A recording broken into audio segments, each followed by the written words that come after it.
নমস্কার বন্ধুরা, আমি রাজীব দত্ত ব্লগে আপনাদের স্বাগত। রাজীব দত্ত ব্লগ মানেই হচ্ছে অন্যায়ের বিরুদ্ধে প্রতিবাদ, অন্যায়ের বিরুদ্ধে লড়াই। আজকে তিনটে খবর আপনাদের সামনে নিয়ে এসেছি। তিনটে খবরের মধ্যে প্রথম যে খবরটি সেটা হচ্ছে, জানেন যে সাংহাই কর্পোরেশন অর্গানাইজেশনের বৈঠক হলো সম্প্রতি চীনের তিয়ানজিনে। সেখানে প্রধানমন্ত্রী নরেন্দ্র মোদী 7 বছর পর চীনের মাটিতে পা রেখেছিলেন। সেই বৈঠক থেকে ভারত কি সাফল্য পেল, প্রধানমন্ত্রী কি ম্যাজিক দেখালেন, সেটাও যেমন আপনাদের কাছে তুলে ধরবো।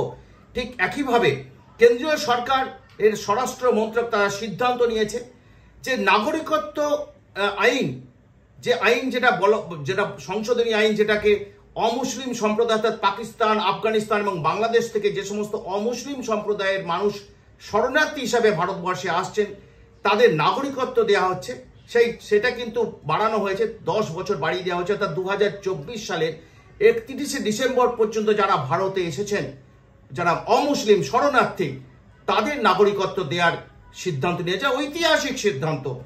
তৃতীয় হচ্ছে, আগামী 7 এবং 14 সেপ্টেম্বর স্কুল সার্ভিস কমিশনের পরীক্ষা হতে যাচ্ছে। জানেন সুপ্রিম কোর্টের নির্দেশ মেনেই সেই পরীক্ষা হবে এবং সেই পরীক্ষার ক্ষেত্রে কিছু বিধিনিষেধ, এই প্রথম দেখলাম যে স্কুল সার্ভিস কমিশন যে সিদ্ধান্ত তারা নিয়েছে, সেই সিদ্ধান্ত নিয়ে আবার বিতর্ক তৈরি হয়েছে। এতদিন আমরা দেখতাম যে অ্যাডমিট কার্ড দিয়ে পরীক্ষা দিতে হয়, অ্যাডমিট কার্ড নিয়ে পরীক্ষার্থীরা তারা যান পরীক্ষা হলে এবং তারা পরীক্ষা দেন। এখন মানে স্কুল সার্ভিস কমিশন বলছে অ্যাডমিট কার্ডে হবে না, আধার কার্ড চাই অথবা ভোটার কার্ড চাই। আমি প্রথমেই যে বিষয়টা আসি সেটা যে নাগরিকত্ব আইন, যেটাকে 10 বছর আরো বাড়িয়ে দেওয়া হলো, অর্থাৎ 2024-এর 31শে ডিসেম্বর পর্যন্ত এর সময়সীমা বাড়িয়ে দেওয়া হলো। একদম অত্যন্ত গুরুত্বপূর্ণ সিদ্ধান্ত, কারণ যেভাবে এটা বাড়ানোর মূল কারণটাও অনেক দিন ধরেই কেন্দ্রীয় সরকার চিন্তা ভাবনা করছিলেন। যে কারণ হচ্ছে যে যেভাবে হাসিনা সরকারের পতনের পর বাংলাদেশের মৌলবাদীরা তারা বাংলাদেশ দাপিয়ে বেড়াচ্ছে, হিন্দুদের উপর অত্যাচার হচ্ছে, প্রতিদিন ধর্ষণ খুনের ঘটনা ঘটছে এবং ভারত বারবার প্রতিবাদ করেছে, কিন্তু ইউনূস সরকার তারা নিশ্চুপ এবং সংখ্যালঘু সম্প্রদায়ের মানুষরা সেখানে অত্যাচারিত হচ্ছে। বহু বাংলাদেশি হিন্দু তারা ভারতবর্ষে আশ্রয় নিতে বাধ্য হয়েছেন, এতটা অত্যাচার।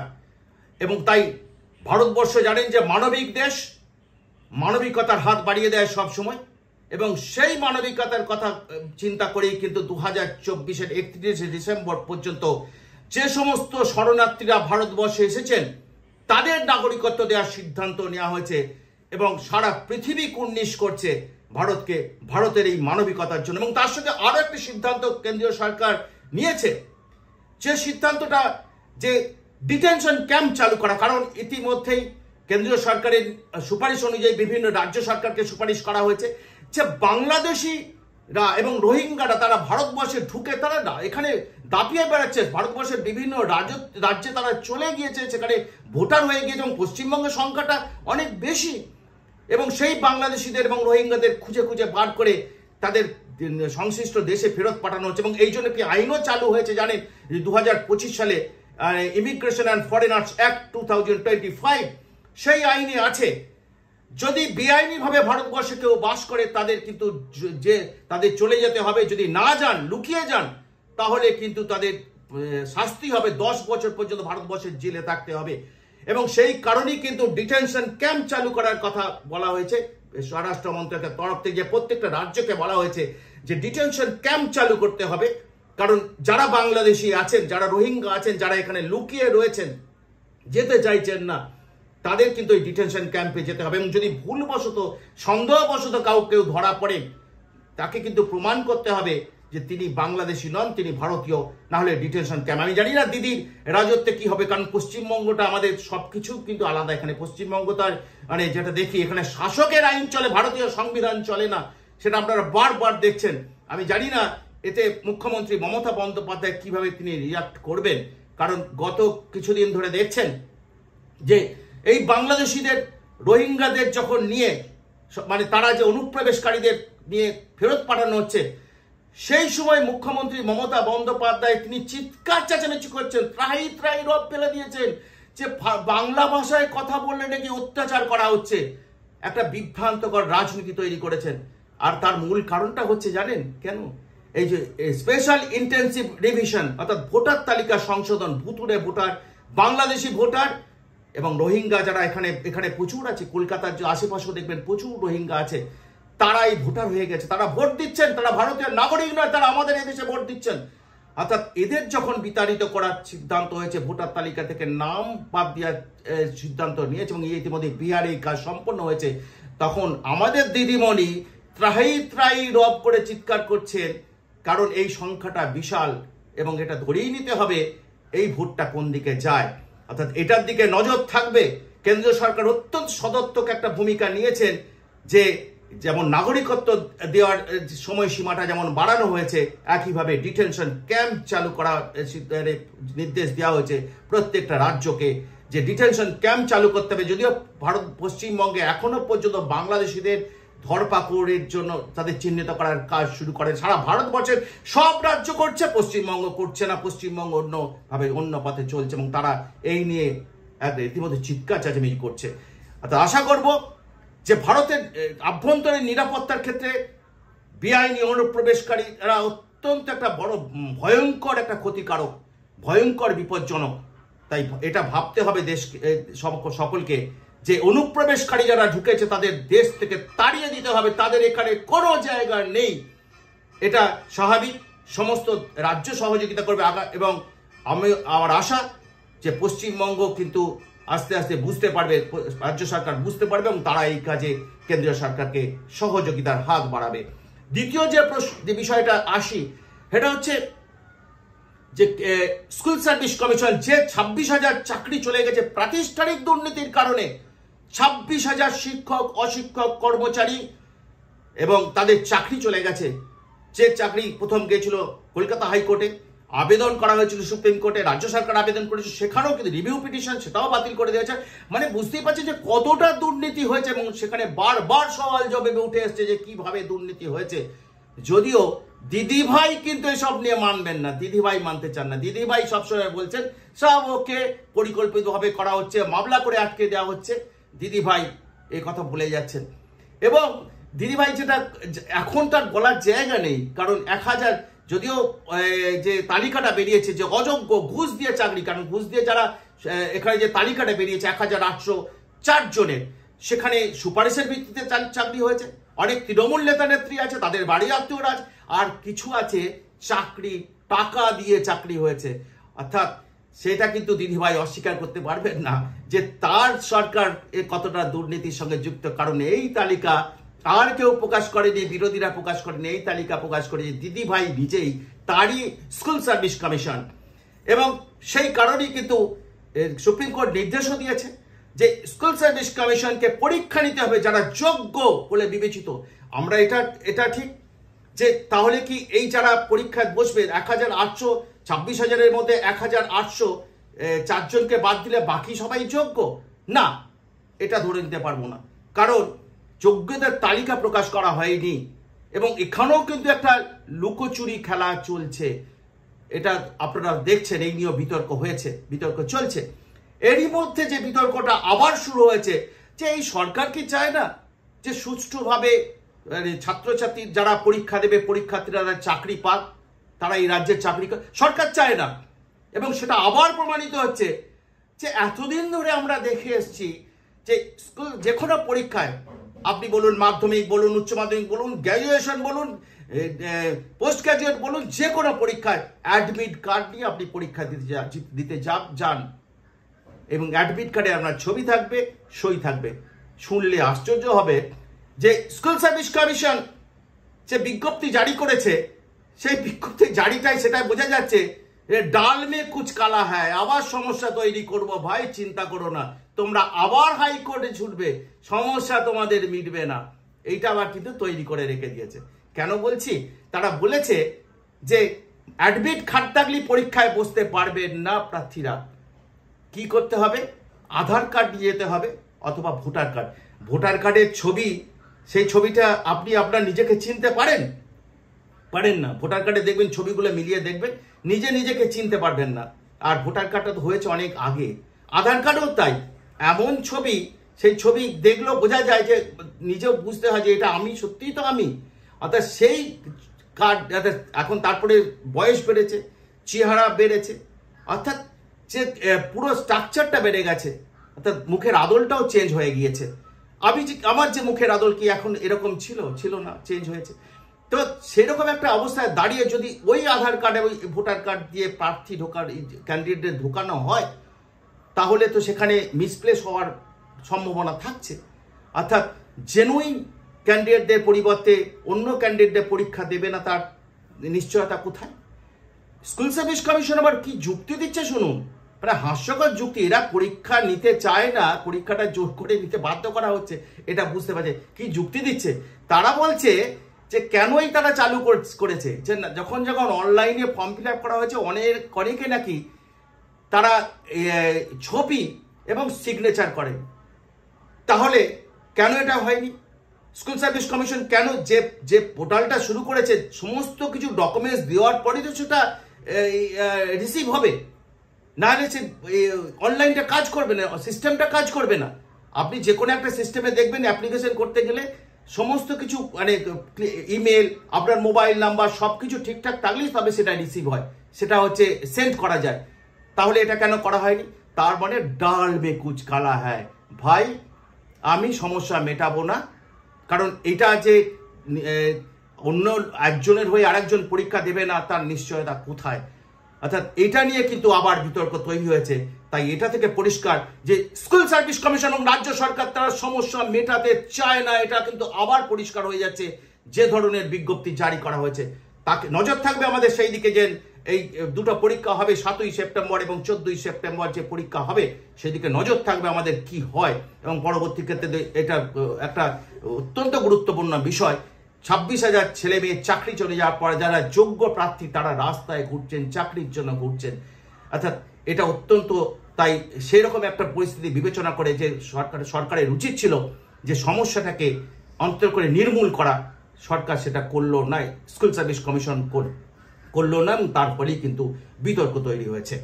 এবারে আসি তৃতীয় একটি বিষয়ে, অত্যন্ত গুরুত্বপূর্ণ একটা বিষয়, যে সাংহাই কর্পোরেশন অর্গানাইজেশনের যে চীনের তিহানজিনে যে প্রধানমন্ত্রী নরেন্দ্র মোদী তিনি গিয়েছিলেন এই বৈঠকে, সেই বৈঠকে প্রধানমন্ত্রী নরেন্দ্র মোদী তিনি ম্যাজিক দেখিয়ে দিয়েছেন।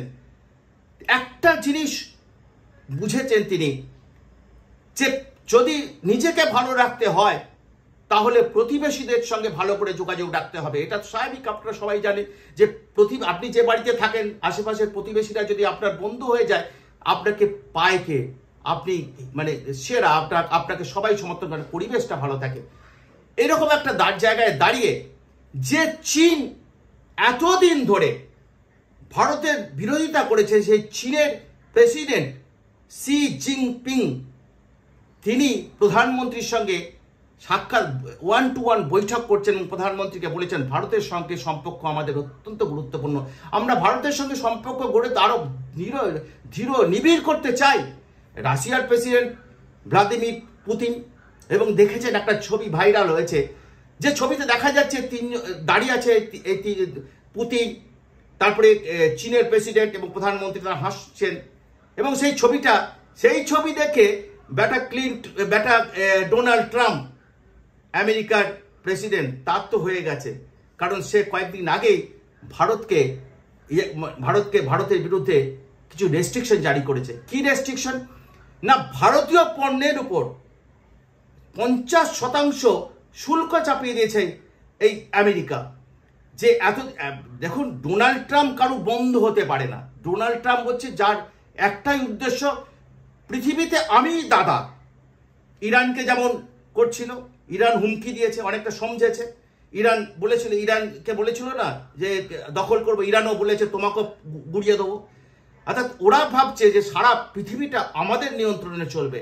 ঠিক একইভাবে ভারত একটা শক্তিধর দেশ, তাকেও নিয়ন্ত্রণ করতে চায় এই ডোনাল্ড ট্রাম্প। এবং সেটা শুরু হয়েছে, জানেন যে এই বিতর্ক শুরু হয়েছিল যখন এই 26 জন নিরীহ পর্যটক আমাদের কাশ্মীরে মারা যায় গত এপ্রিল মাসে, সম্ভবত ডেটটা হচ্ছে 22 এপ্রিল।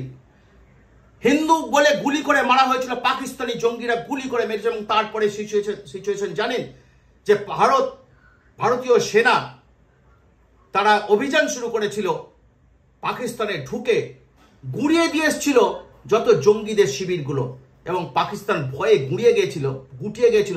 তারা একবার ডোনাল্ড ট্রাম্পকে ধরছে, একবার চীনকে ধরছে।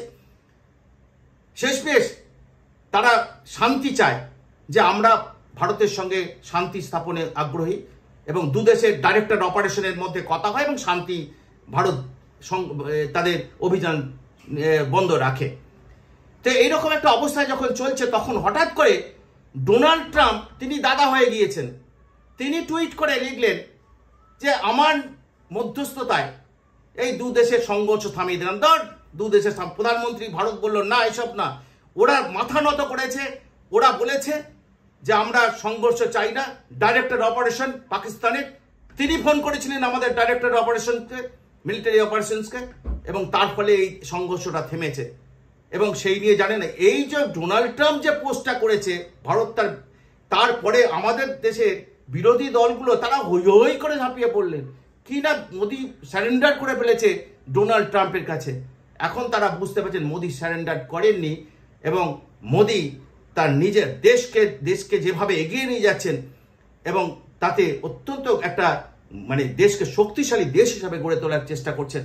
এবং এখানে আমেরিকা এতদিন ধরে ভাবছিল কিভাবে জব্দ করবো ভারতকে, হঠাৎ করে তারা হচ্ছে ইউক্রেনের যুদ্ধ, রাশিয়ার যুদ্ধ, রাশিয়া থেকে আমাদের পেট্রোলিয়াম প্রোডাক্ট ভারত সরকার কেনে, কারণ আমাদের সেখানে ন্যায্য মূল্যে পাই। ভারতের নাগরিকদের জন্য পেট্রোল, ডিজেল এগুলো দরকার, গ্যাস, সবকিছুই পেট্রোলিয়াম প্রোডাক্টগুলো দরকার।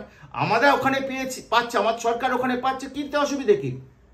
আমেরিকা কিনতে দেবে না, এবং সেই কারণেই আমেরিকার রাগ। এবং তাদের বক্তব্য হচ্ছে যে এইটা কিনে, এই পেট্রোলিয়াম প্রোডাক্টগুলো কিনে সেটা নাকি রাশিয়াকে সহযোগিতা করা হয়েছে ইউক্রেনের বিরুদ্ধে যুদ্ধ চালিয়ে যাওয়া। কিরকম হাস্যকর বুঝতে পারছেন? ডোনাল্ড ট্রাম্প একটা জোকার, তিনি এই ধরনের কথাই বলেন।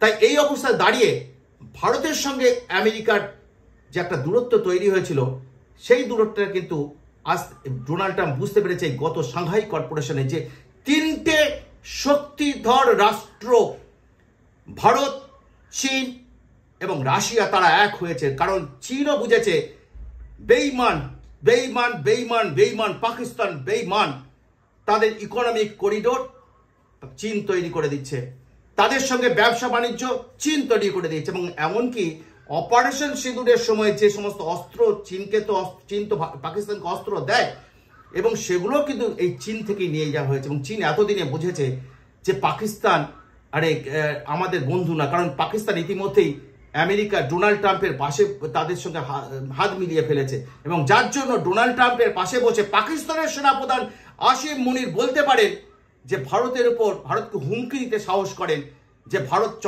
চন্দ্রভাগা নদীর বাঁধ তৈরি করলে তারা নাকি আমাদের উপর পরমাণু বম ফেলবে। এত সাহস ভারতের উপর আক্রমণ করবে, এত সাহস। অপারেশন সিঁদুর বুঝিয়ে দিয়েছে ভারত কি জিনিস। এখন তো তিনটে রাষ্ট্র এক হয়ে গিয়েছে, চীনও বুঝতে পেরেছে পাকিস্তান বেঈমান।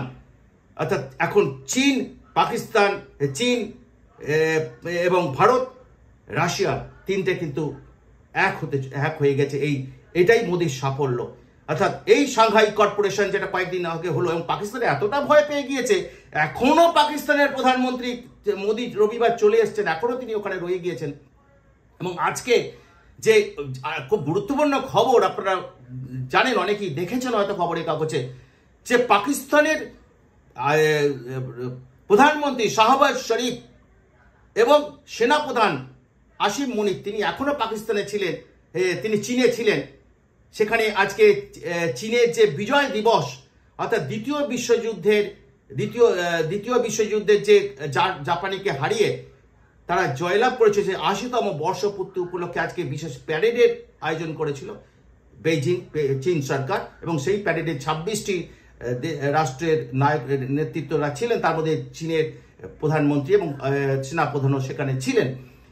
এবং সেখানে এই প্রথমবার চীন কিন্তু তাদের অস্ত্র সম্ভার দেখিয়েছে, যে তারা এই প্রথম প্রচুর অস্ত্র, যে আমেরিকা আমাদের কাছে আমেরিকা যদি হুমকি দেয় আমরাও আমেরিকাকে দেখে নেবো। এইটা কিন্তু আজকে চীন বুঝিয়ে দিয়েছে তাদের অস্ত্র সম্রাট প্রদর্শন করে।